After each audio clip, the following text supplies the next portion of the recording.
Hi everyone, this is Tom McMillen. I'm the CEO of the LEAD1 Association, bringing you the LEAD1 Byte of the Week. Each week during this series, we're going to be talking about important issues affecting college sports. This week, as you all know, we're in the middle of March Madness, the pinnacle of college basketball. Yet for all the excitement and tradition of college basketball, there's a black cloud that hovers over it. And that's the result of an FBI investigation into recruiting violations and improper benefits paid to prospective players and their families. But if there's one thing that could be done to clean up college basketball, it would be to modify the one and done rule. The one and done rule was a result of a collective bargaining agreement between the NBA and the NBA Players Association back in 2005. As a result, the minimum age for a young player to go in the NBA was set at 19 years of age, thus compelling these young athletes to go to college for 1 year, whether they wanted to or not. Many people believe this is a college rule. It is not. It's a creation of professional basketball, and it needs to be changed. As a result of this rule, a black market has been created.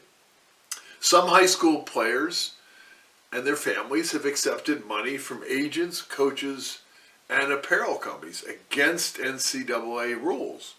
Why? Because these young athletes can't reap the benefits of going directly into the pros. Instead, they have to go to college for 1 year, thus spurring this FBI investigation. With one and done, many of these freshman one and done students are barely students. Their first semester they can get by passing a minimum of 6 credits to stay eligible. In the second semester, many don't even go to class. This is not good for higher ed. It's not good for our colleges, nor for these young athletes who are forced to go to college to get into the pros. And it's incumbent upon the NBA and the NBA Players Association to create an alternative pathway for these young athletes to go straight into the pros and not have to go to college. This past September, the LEAD1 Association surveyed its membership, 130 ADs, about this rule. And what we found is that 70% of our ADs supported the baseball rule. In other words, where a young athlete would either go into the pros at 18 years old, or if they went to college, stay there for 3 years. Even the none and two rule would be better than the current situation. That is, where a young athlete is drafted at 18, or if they decide to go to college, they'd stay there for 2 years. The college sports community should put pressure on the NBA and the NBA Players Association to modify this rule.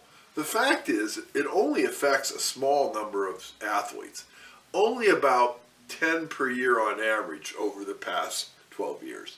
But it's not good for the schools, nor for the student athletes, to force them to go to college when they really want to go to the pros.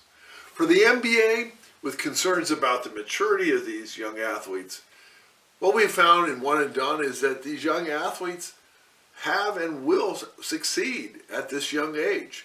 In the 12 years of one and done, 124 of these freshman athletes entered the draft, and 113 of them were in fact drafted, or 78%. And many went on to very successful careers in pro basketball. Let's hope that the Rice Commission, chaired by former Secretary of State Condi Rice, which is charged at looking at this issue and others, will make this important recommendation to modify the one and done rule. That's our bite for the week. Thank you so much.